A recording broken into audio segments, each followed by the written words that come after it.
WFM 91.7. Master 10 from Women Radio 91.7, Nigeria's first and only radio station for women and their families. Today is Friday, day 22 in the month of September 2023. How are you doing today? I really do hope that on a scale of 1 to 10, you are doing great in terms of your health. Do you take out time to sleep well? Do you take out time to eat healthy? Do you take out time to ensure that, you check your body system and be sure that you do not take things that would actually irritate your body, your skin, your health in totality? My name is Blessing Agbeto. Thank you very, very much for joining me this morning on Radio Doctor. Radio Doctor is a free health consultation program where real doctors advise real people. Radio Doctor is Nigeria's first specialized radio health program where medical doctors consult for free and advise on your women radio. And of course, it is broadcast from 10 a.m. Mondays through to Friday. And yes, we are here to have conversations about our health, basically. My name is Blessing Agbeto once again, and our radio doctor for today is Dr. Abiola Better stop Ajayi, it now. the MD CEO of RA Specialist Hospital. Good morning, Dr. Abiola. Good morning. Good morning. How are you doing today? So sorry you heard me talking on the other phone. I apologize. It's fine, it's fine. Thank you very much for joining the conversation for today. Thank you. All right. Our radio doctor today, Dr. Abiola, will be consulting and advising on diabetes. And of course, we'll be opening the phone lines for you to be a part of the conversation. You can call us on 07000 917. That is the number to call to be a part of the conversation. Send us a text and WhatsApp message on 0703 175 6537. Log into our website, www.wfm917.com. Download the mobile app, WFM 917. Send in your thoughts to our social media platforms, WFM 917. That is how you can be a part of the conversation. All right, I would like us to start the conversation this way. So, Dr. Abiola, many years ago, my best friend, our mom, she just called me one day and then she told me, Blessing, you know what? The mom was hospitalized. And I was like, okay, so why? What happened?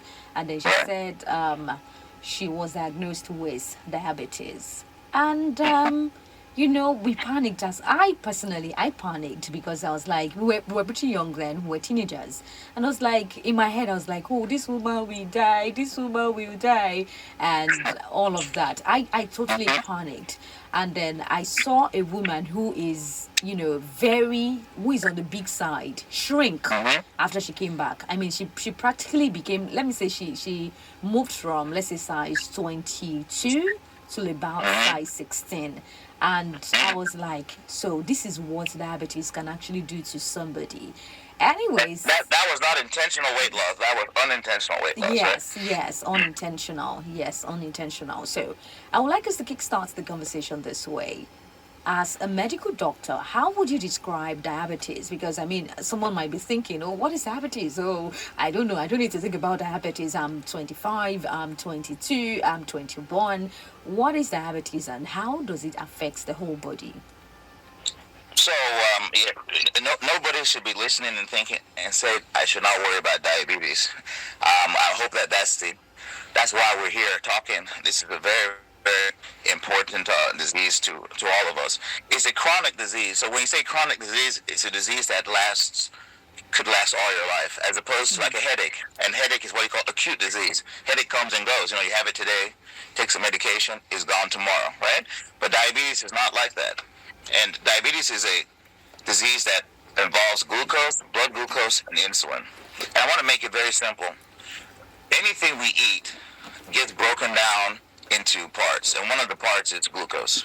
And our body runs on glucose. Glucose is kind of like a fuel that our body can run on. Our body can also run on something called ketone, which is from fats and other things. But when we're talking about glucose, we're talking about diabetes and insulin. Insulin is what carries glucose into the cell. Trying to make it very, very simple, we have a blood vessel. Inside that blood vessel, we have red blood cells, white blood cells, all kinds of different cells. You also have glucose floating around. What a understand that the glucose that's floating around is not being used until it gets inside of the cell. So let's say we have a muscle cell that's also connected, and it needs some glucose for power. So insulin carries that glucose from the blood into the cell. So that's basically what insulin does. But when you have diabetes, we have a few different types of diabetes. Okay. But when you have diabetes, you always have an issue with that process. Insulin carrying glucose into the cell or something around that. Okay, insulin carrying glucose into the cell. All right, thank you very much for your thoughts on that one, Dr. Abiola. 11 minutes past 10 from Women Radio 91.7, Nigeria's first and only radio station for women and their families. If you are just joining us, you're listening to Radio Doctor, where we discuss health issues. Radio Doctor is Nigeria's first specialized radio health program where real doctors advise real people. Radio Doctor runs every Monday through to Friday, 10 to 11 a.m. because we're here to help you have great health. My name is Blessed Agueto, and our radio doctor for today is Dr. Abiola Jai, the MD CEO of RA Specialist Hospital. And yes, on the show today we're discussing diabetes, and you can call us on 07000 917 917. Send us a text and WhatsApp message on 0703 175 6537. Log into our website www.wfm917.com. Download the mobile app, the BFM 917. And remember, you can call me to ask any question as long as we're talking about your health. Remember, we're here to promote better community health. This is why we're having this conversation. So if you have any question for Dr. Abiola, please feel free to reach out to me via the numbers I rolled out earlier on the show. Now, Dr. Abiola, while you were telling us about diabetes and how it affects the body, you mentioned something about types of diabetes. So I would like you to tell us the types of diabetes that we should know as individuals, and what are the key differences between them? I keep saying I really want this to be simple because I want people to get the concepts. Okay. So we'll talk about diabetes type 1. We used to call diabetes type 1 youth diabetes or early onset diabetes because we used to see it in younger people. And type 2 we used to call adult onset diabetes, as if once you become an adult, you get your ID card, you get your voter registration card, and you get your diabetes, and you go. That's almost how it appeared, but it's not like that. The third form is something called gestational diabetes, something that you get when you're pregnant. But for the sake of it, most of what we'll be talking about today is type 2 diabetes because that's by far the most common. When in the first type, another name somebody may hear is autoimmune diabetes, meaning your own immune system attacked your pancreas. The pancreas is the organ that secretes insulin, if we didn't say that before.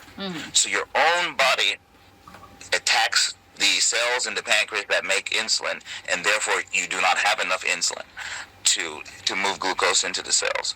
In type 2, you may have enough insulin, but the insulin is not being well used, or your pancreas is tired of trying to pump out too much insulin, so it now fails. But the end result is the same. You do not have enough insulin floating around in your body.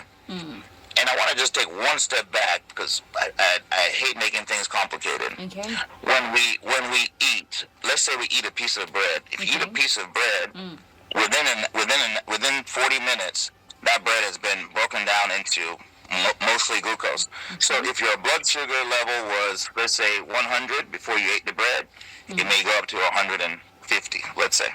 And if you eat fat, let's say you just ate a big handful of fat, an hour later, your blood sugar wouldn't change. If it was 100 before, it'd probably be about 102 after. Very, very small. So the things that affect our blood sugar are those things that contain sugar, like our juices, our bread, our cake, our pastries, all of those items, including things that are high in starch, like potatoes, yam, wheat, semolite, all those kind of things are high in starch, therefore they're high in glucose. And those are the things that can cause our glucose levels to go up. as soon as your body sees glucose go up, it starts secreting insulin so that it wants to bring the glucose level down. The problem with a lot of us is that we graze. We grazing meaning like cattle. You know how you see man on the side that they let the cows just keep eating. Cows eat pretty much 24 hours a day.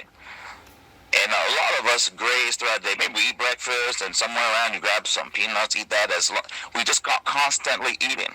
So we're constantly increasing our insulin level. And eventually your cells get tired of it because insulin is somewhat toxic. So your cells, you say, no, you know what? I'm just not going to pay any attention to the insulin. I don't see it there. Meanwhile, the same cells need glucose to run. So as they are ignoring the insulin, the glucose is rising in your blood level. You are feeling weak because your muscle cells are not getting the glucose that they need. And you start losing weight because glucose doesn't enter into the cells, right? And you're very weak. And the cycle keeps going around and around, and that's what we call insulin resistance. And I know we've had a couple discussions of insulin resistance, but this is the pathway in which it's most seen. And when somebody gets into that pathway, that's why your friend's mother came back so thin, because she was way deep into insulin resistance. These body cells now, she may have had some insulin floating around. The cells don't care. They're resistant to it. The glucose levels in the blood will be high because the glucose is not in the cells, it's in the blood. Once you move the glucose into the cell, your blood glucose levels drop. I want to make that very clear. I hope that makes some sense. Yes. So this is why somebody could eat. She was eating. Somebody could eat and feel weak. Somebody could eat and still lose weight because you have something called insulin resistance in the background. And that is truly, truly the culprit. The worse the insulin resistance is, the worse the patient will be. All right, thank you very, very much, Dr. Abiola, for your thoughts on that one. So yes, this diabetes that we're talking about, what are the causes? Well, when we talk about type 1, we could say that's a genetic component. We have to tax it. Hi, Dr. Abiola. Okay. Can you hear me? Yes, we can hear you now. Okay. So you said causes. Yes, causes. Right? Yeah, so for type 1, like I said, that's autoimmune. Your body's attacking your own cells. And the latest research has shown that sometimes your immune system can get confused with some proteins and now start attacking you. I'll give you an example. Most of us are not meant to ingest cow's milk. Right? I don't know how much cow's milk you drink. I used to drink milk a lot, even though I knew I was kind of intolerant. I'd kind of pay for it later, but I would still take it. And we find milk and ice cream. We got a lot of ice cream shops opening up in Lagos. And I know I'll eat it. I know I'm going to pay for it a little bit later, but I would still go ahead and eat it. Or some people have it more severe. But what happens is that milk or that milk protein that's partially digested because it's not meant for human consumption truly will look similar to something in the pancreas. So your immune system just starts attacking everything. In type 2, diabetes is I kind of put it as the type of diabetes you cause yourself, meaning lifestyle. You basically more than likely type 2, there's something in your lifestyle that caused you to develop it. Wow. And a key point, I love the fact that you started with that example of your childhood mate because it's a perfect example. One day they said, "Oh, she has diabetes," and she was admitted. Do you know that she had been having trouble with blood sugar probably for 10 or 15 years prior to that? Wow. Which is why everything that's at the end just looks so terrible. But she more than likely had something called impaired glucose tolerance or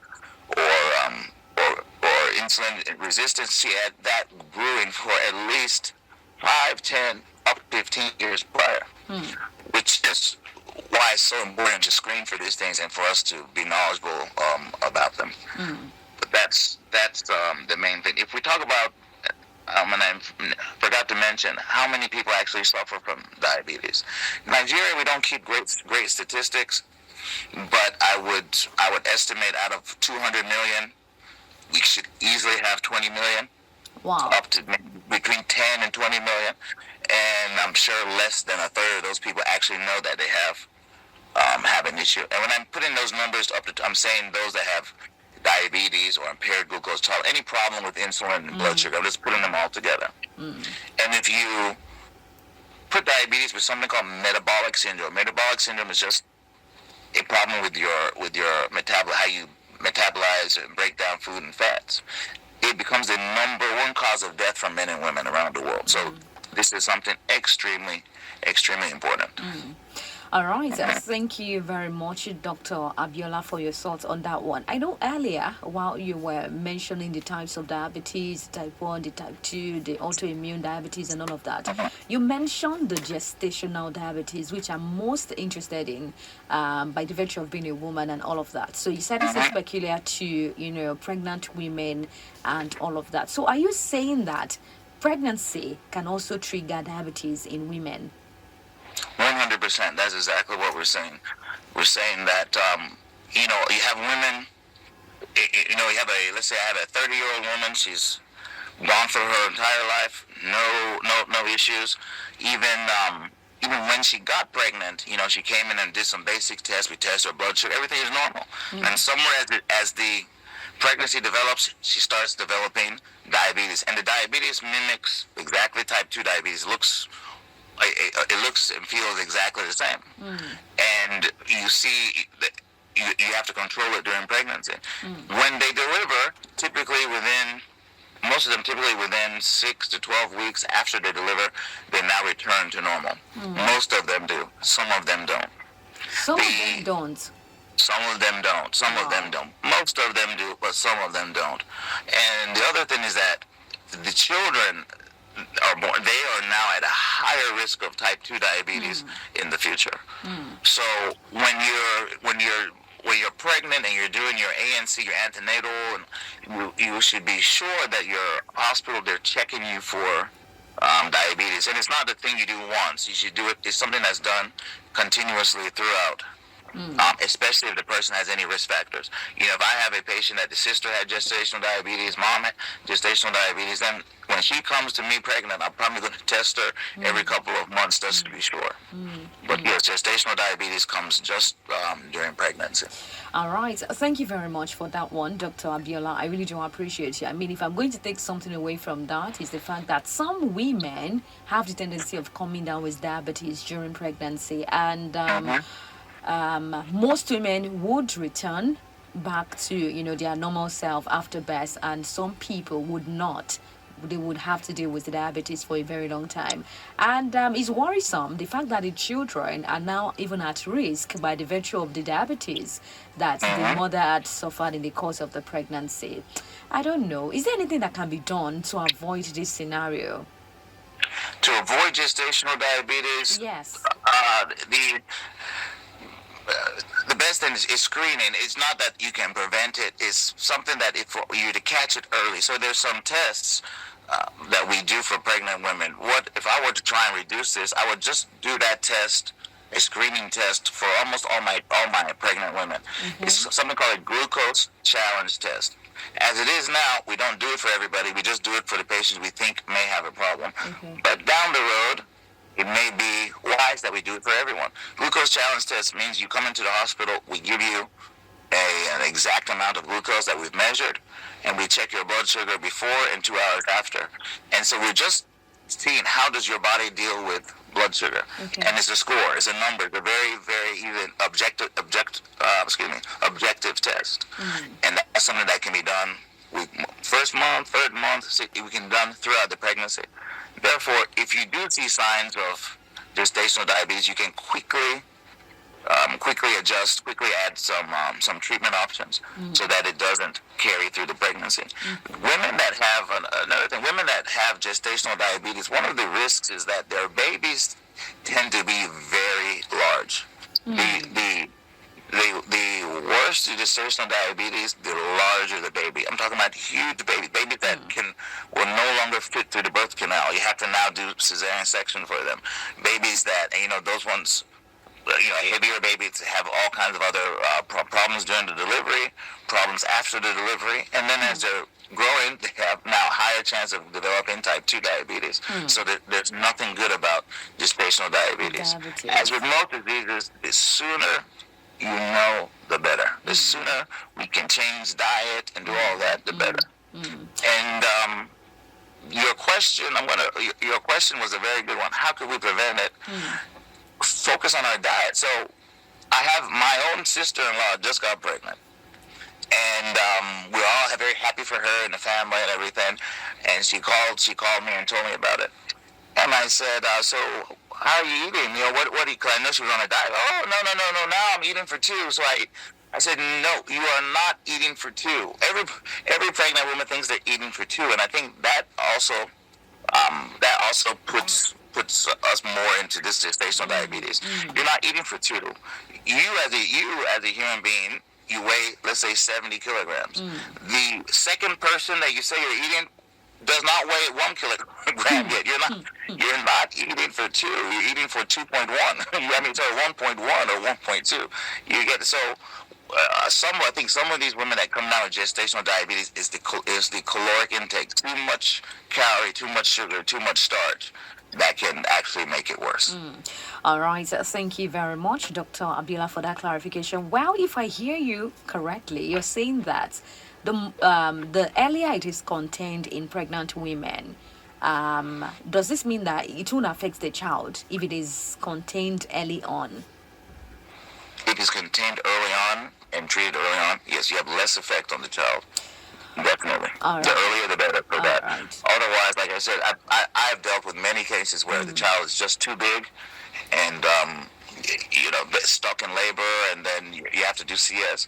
And the problem with delaying of labor is there's a chance that child may not get enough oxygen. When the child is in the birth canal, they're being squeezed, obviously. You're squeezing the child out. There's times where the child may not have oxygen for long. That's called birth asphyxia. The side effect, the reason why I quickly do CS, I don't play, because the side effect is that if you have that child lacking oxygen and they have something called birth asphyxia, there's a chance that they will be developmentally delayed for their entire life. Let me repeat that. They will be developmentally challenged for their entire life.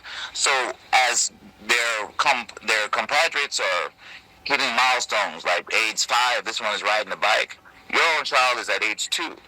When this child is at age 7 reading, your own child is at age 3, just constantly behind the others because of what happened during birth. That's painful to me. Very, very painful. So we should do all we can. Yes. Thank you very much for that one, Dr. Abiola. I mean, what you said now reminded me of one of my visits to a particular charity home sometime last year. So I visited this charity home for donation and all of that. And then I think this charity home specializes in Down syndrome, catering, taking care of children with Down syndrome and all of that. So I think I was just inquisitive and I was asking, why do we have these children? Why are they so much? What is really happening? And then the woman in charge of the orphanage home was saying something about delayed in childbirth. Maybe when you have prolonged labor, complications, and all of that could actually lead to giving birth to children with Down syndrome, and then maybe getting pregnant late and all of that. And I panicked. I just feel like it's in line with what you just said now, saying that some women want to be Hebrew women in the sense that they want to give birth on their own and all of that. But I think in recent time, it is okay for women to actually take the other route, go for CS, because I think it is safer if it will save the life of the mother and life of the child without even leaving the child with just like you said, developmentally challenged situation for life. I think it is okay to take that route as well. For some, at the beginning, ROA has been in Arepa for 10 years now. For the first 3 years, people used to call me hey, Dr. CS, oh, don't go there. Anytime you go there, he's going to offer you CS. That was not the case. The case was that I am very intolerant of problems I know are going to last. So I don't want to watch a woman battle through labor for 18 hours, and then now we're going to now switch to a CS. She's tired. The baby's tired. We've now reduced the chance of either one of them surviving. So if I look at a woman and I say, oh, her hips are very narrow, I'll do there's a special x-ray I can do and measure the hips. If it doesn't look like that baby's going to pass, I offer a CS. If the woman says, no, I want to try on my own, I refer. This is why I'll say, pick a hospital of your choice. I'll gladly send you there. You can go and play with your life. There, I'm not interested. And that's why we've never had any of those kinds of, we very rarely have those kinds of issues. You have to be strict with the mother. You talked about it. You gave them a name. This type of women that just want to do it on their own. But as doctors or as those in the medical field, it's our job to educate them. It's not by force, but to educate them as the consequences of what they're doing. It's not the same when you try labor for, okay, I'm going to try it for 12 hours. Okay, dog, go ahead and do the CS. That's not the same as we doing the CS at the beginning. It's not the same for the baby. It's not the same for the doctors. It's not the same for the mother.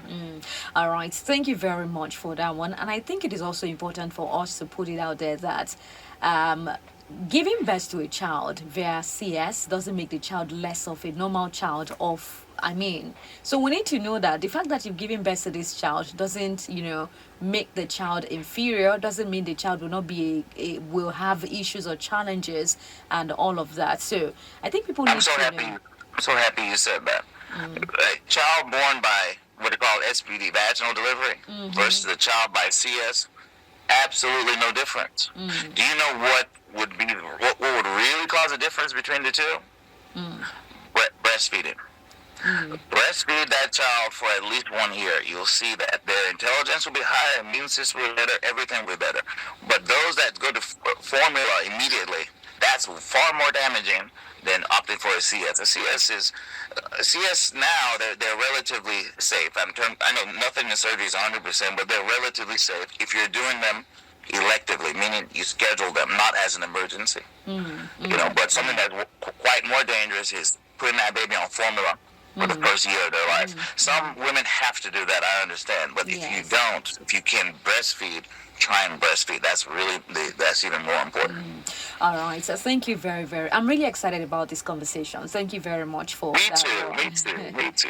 All right, this is 27 minutes right before 11 from Women Radio 91.7, Nigeria's first and only radio station for women and their families. If you are just joining us, you're listening to Radio Doctor, your free house consultation program, where real doctors advise real people.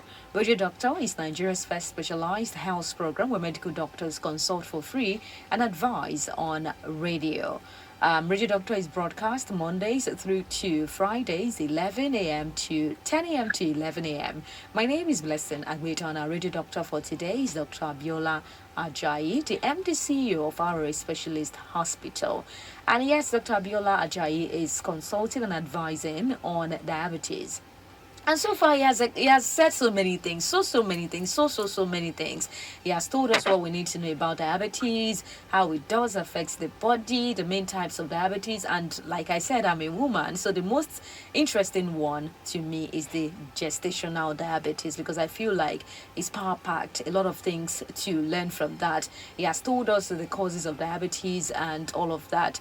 And the most important part is that our lifestyle is very, very important. It is important that we know how to, we're very deliberate, just like we're deliberate about the kind of house we want to build, the kind of car we want to ride in, the kind of places, eateries we want to eat in, and all of that. We should also be deliberate and intentional about our lifestyle and what have you. You can call us on 07000 917 917.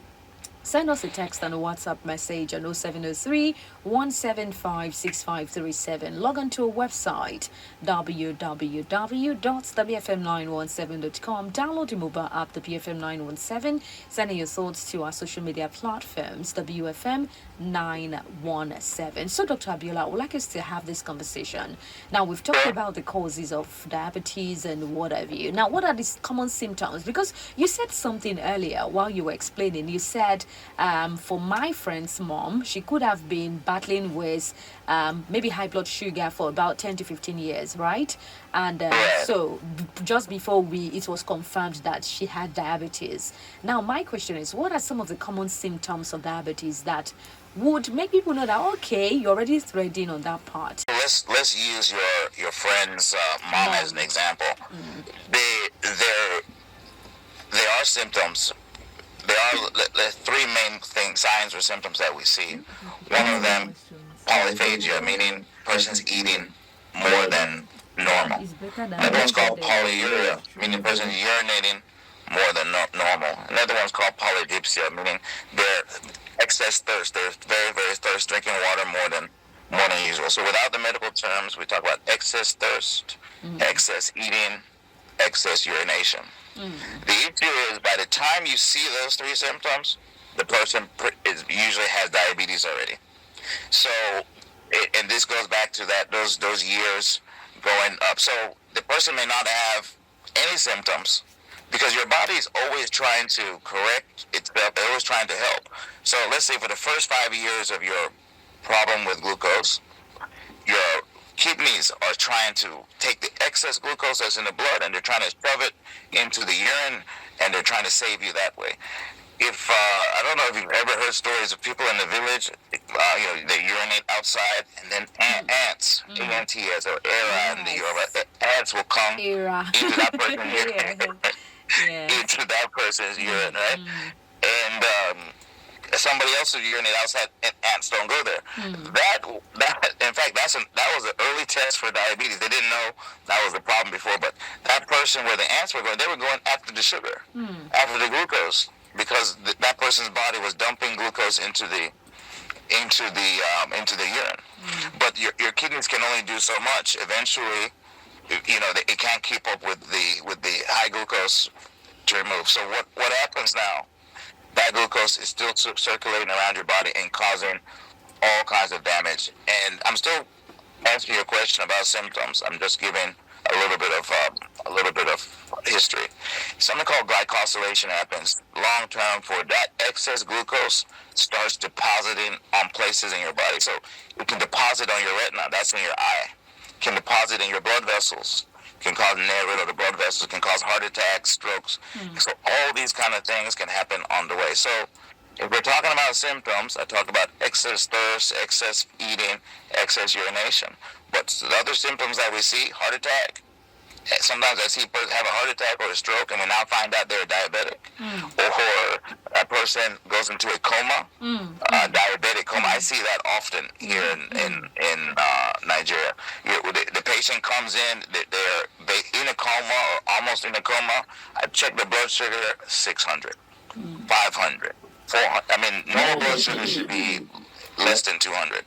So you're seeing these 3-4 times high and the person is in a coma. I now ask questions. Is this a diabetic? A lot of them say no. Or what I hear often in Nigeria, oh yeah, somebody said something about that, but it's okay. They were managing it. And I hate that word manage. I don't know what that means, and I would say we're managing it. What does that mean exactly? So those are the symptoms. Those are the signs. It's much easier for someone to screen. If I wanted to screen you for diabetes, I'd probably do a fasting blood sugar. And if you had a history of diabetes, I'd probably do one other blood test. You can get both of those results within 20 minutes. And that's good for a year. As long as there's no abnormality, that's good for a year. Or we can just go through life with our head in the sand and one day have a stroke, or have a heart attack, or have one of these other things. And for example, if you get blindness associated with diabetes, by the time we figure out that it was diabetes that caused you to be blind, there's absolutely no way we can reverse it. Dr. Abiola, blindness can be as a result of diabetes? Yes, ma'am. Wow. Yes, ma'am. Wow. Yes, ma'am. And it's irreversible. So by the time that person is blind from diabetes, we cannot reverse it. They're just blind. It's just blind. And it's miserable. I have some difficult patients that don't want to pay attention to their blood sugar, so I have them do experiment with me in the hospital. I say, okay, I turn the lights off in my office. I say, close both your eyes. I say, can you see anything? They said, no. I say, okay, this is your life. For the next 5 years, Dog, don't mean it. I said, I mean it. This is your life for the next 10 years. Dog, you don't mean it. I said, yes, I mean it. You'll be blind. Can't see anything. The wife is in this. So when I now turn the lights back on, sometimes I get somebody looking at me serious, like, yes, that's it. You're going to see darkness for life. And usually some of them will, at least half of them will get better. But it's extremely important to know that, yes, blindness can be caused, heart attack can be caused, all that just from excess sugar. All right. Thank you very much, Dr. Abiola. I mean, that's a whole lot to take in. Thank you. 19 minutes right before 11 from Women Radio 91.7, Nigeria's first and only radio station for women and their families. If you are just joining us, this is Radio Doctor, where real doctors advise real people. Radio Doctor is Nigeria's first specialized radio house program where medical doctors consult for free and advise on radio. And of course, it is broadcast at 10 a.m. through to 11 a.m. Mondays through to Fridays. And my name is Blessing Agbeto. My radio doctor for today is Dr. Abiola Ajayi, the MD CEO of RA Specialist Hospital. Today on the show, Dr. Abiola is consulting and advising on diabetes, and he has been able to enlighten us on so many things. He has told us what it means to have diabetes, how it affects the body, the types of diabetes, the autoimmune diabetes, the type 1, the type 2, the gestational diabetes, and he has told us the causes. I think from what he said, all of this excess sugar in the body, is the major cause of diabetes. And of course, he told us some of the common symptoms of diabetes that people should be aware of. If you have been paying attention, 3 things basically: excess thirst, excess eating, excess urination. So you need to pay attention to these 3 things. If you're doing it, if it is, coming up frequently, you need to, go to the hospital to go check yourself out. And I mean, so many things, I don't know, Dr. Abiola, you have dropped so many bars on the show this morning. I don't want to add something really quick, if you don't mind. Please do. The only grandfather I actually knew was my mom's dad. I'm coming from the U.S. and Nigeria back and forth, and he was the one I knew really well. In fact, I had even taken him on a trip, because he and I went from Nigeria to the U.S. and back, and when I was age 14. That's a story for another day. Okay. He had diabetes and went blind, and I just saw Grandpa just from when he went blind to when he died, less than a year, because everything that was dear to him, he loved to read the newspaper, and he loved to walk to church, and he loved it. So all the things that he wanted to do, he couldn't do. He just sat in a chair and listened to the radio, and he just gave up. And it was so painful. I didn't really understand it then. Now I'm looking back at it now. So I don't know. I like doing giveaways. I know you do too. I would love to check 50 people for their eyes. They can come and check blood sugar, but also let's look in your eyes and make sure there's no early signs. I would check 50 in the name of this is for my grandfather and for WFM and for all your listeners. That's what kind of people can call and check, and then let's get the word out there that this is something simple that we can really make a difference with. Thank you very much, Dr. Abiola. That is so kind of you. I mean, this is one way of making the world a better place. I am pro promoting community health, ensuring that we make life better through our voices, our platforms, and this is just really huge. Coming from you, I mean, I really do appreciate it as a person. All right, let's continue the conversation, Dr. Abiola. Now, you've told us how to, the symptoms you should pay attention to. You see, this blindness one, before it will get out of my head, it will take a while, Dr. Abiola, honestly. That's why I said 50 people come and check your You outside. have been dropping bars on the show. From the beginning of the show, you have just been dropping bars. Anyways, Dr. Abiola, let's talk about this one now. Are there any risk factors that can actually increase the likelihood of developing diabetes? Risk factors, some of them are things that we can control, and some of them are things that we cannot control. So, for example, age, as we get older, it seems like you see diabetes more and more as people get older. So that will be one of the risk factors. Age. Another one being of a darker skin. For some reason, blacks get it more likely on this side. Blacks get it more likely than whites and others all across the world. For type 2, I'm talking about. For type 1, it's opposite. But let me be sure. 95% of people with diabetes have type 2 diabetes. So only 5% have type 1 or gestational diabetes. So that's why I keep focusing on type 2. 95% of diabetics are type 2. So another risk factor is, do you have a mother, father, sister, brother, aunt, or uncle with diabetes? If you do, you have a higher chance of having it as well. Then another one that we're talking about, if people are following along, or some people like to Google and listen to the show, you may see something called modifiable risk factors. And what that means are things that we can change. Right? And you have non-modifiable risk factors. And those are things you cannot change. You can't change your age, right? But you can change your weight. So being overweight puts you at risk for diabetes. Like I said before, family history. Those that lead a sedentary lifestyle, that sedentary means not active. I'm not talking about you, Blessing, we're going to get to you later. But some people, wake up out of bed, then they sit down in a bus, and then they go to work, and they sit down at work, and then they sit back in the bus, and they go home and sit down. They just sit, no activity, and they do that Monday through Friday. On Saturday, they say, well, hey, this is my day off. I'm not doing anything. I'm just going to lay in the bed. And then Sunday, you go to church, and you come back, and you sleep. See, no activity during the week. There are a lot of us like that. And that is a risk factor. Being less than 3 times a week doing some kind of physical activity puts you at a greater risk for it.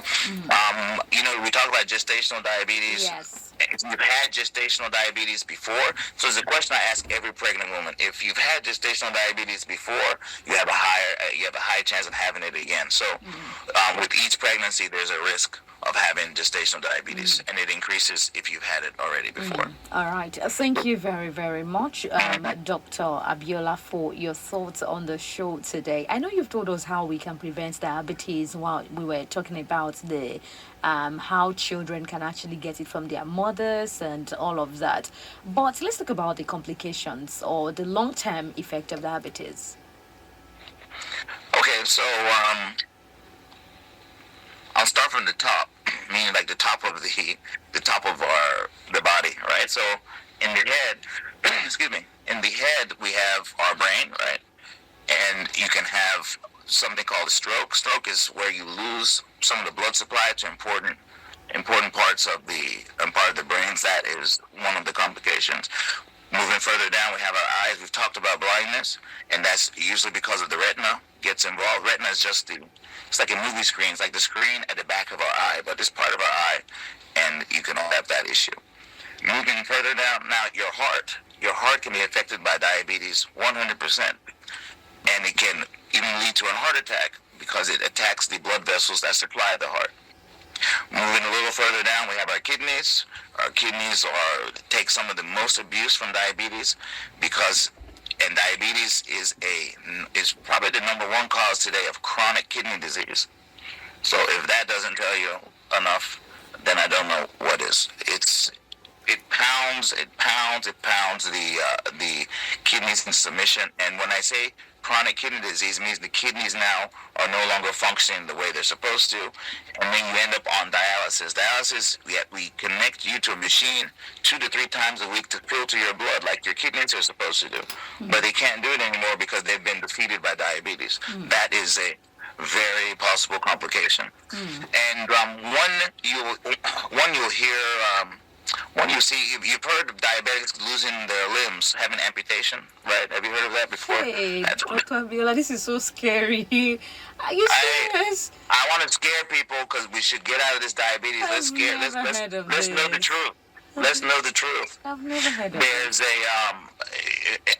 there's some people listening now that may know somebody that has lost a limb, and usually it's a leg, above the knee or below the knee, lost it to diabetes. And what happens is that because of the high blood sugar, it starts damaging your nerves, and it starts damaging them typically from your feet up, right? So I've had diabetics where I'll take a pin them close your eyes, and I'll put that pin into their big toe, and they don't move.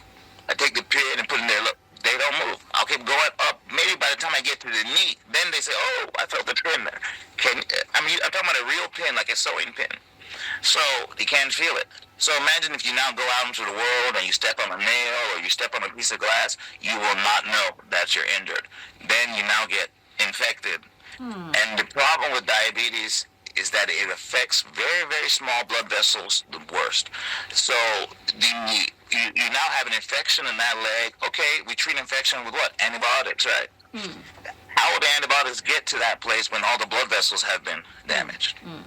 This is the same. This is the same reason why men who have diabetes will have erectile dysfunction. Any man that sits in front of me above the age of 35 that says they have trouble with erection, first question is, do you have diabetes or have a history of diabetes?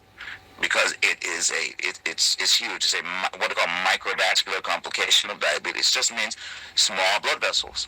So that can also cause erectile dysfunction and nerve damage.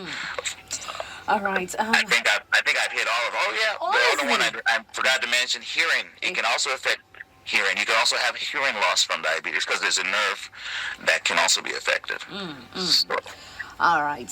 Thank you very much, Dr. Abiola. This is a whole lot. I would have loved us to, continue this conversation for hours because it's enlightening, it's mind blowing. I have to say that. But we just have to go on the show. So before we go, Dr. Abiola, what advice would you like to give to people who have been diagnosed with diabetes, or people who may even be at risk of developing the disease, or even people who do not have it but wants to prevent themselves from having diabetes? Number one, take advantage of the giveaways so they can get checked. Number two, the single easiest thing and most effective thing you can do if you have diabetes or worried about it is reduce the amount of times you eat in a day. So don't eat 5-6 times a day. If you can reduce it to twice or from 3 to 2 to 1, you will greatly improve your your outlook. And then the third one is if you can try something called intermittent fasting, which we've discussed before. Yes. In addition to a ketogenic diet, both of those things work very well at controlling blood sugar. So reduce the times we eat and do that. And the other things, reach out and make sure you get information. This is something that can be miserable if it's not diagnosed well, but you can actually live a normal life if you take care of it early. All right. Thank you very, very much, Dr. Abiola, for your thoughts on the show today. So I have to let you go now, but just before I let you go, you're still owing us a meal plan. You told us you're going to help us out with that. So I wanted to say, I wanted to give us, you're right, and they're on our social media, so our social media handle is the ROA Hospital, the ROA Specialist Hospital. If you just check on any of these panels, you'll start seeing the meal plans show up now. Okay. So that works. They're ready. All and right, I'll talk about it again next week. All right. So thank you very much, Dr. Abiola. Do well to enjoy your weekend. Thank you so much. Cheers. Wow. There you have it from Dr. Abiola Ajayi, the MDC of RA Specialist Hospital, on the show today. If you're interested in healthy meal plans, you can check out the social media, the RA Specialist Hospital.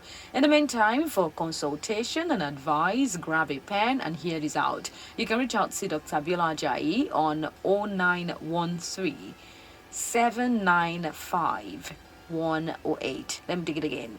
0913 579 5108. Again, 0913 579 5108. And I'm also going to say that you should try as much as possible to take advantage of this giveaway that Dr. Abiola has pledged to do on the show, courtesy of RA Specialist Hospital and Women Radio. So go check yourself out and be sure that you do not have your blood sugar level is not rising. It is very, very important. Anyways, many thanks to the executive producer, Tom Okewale Shinaya. My name is Blessing Agbeton. I love you for listening. In the meantime, stay healthy always. WFM 91.7.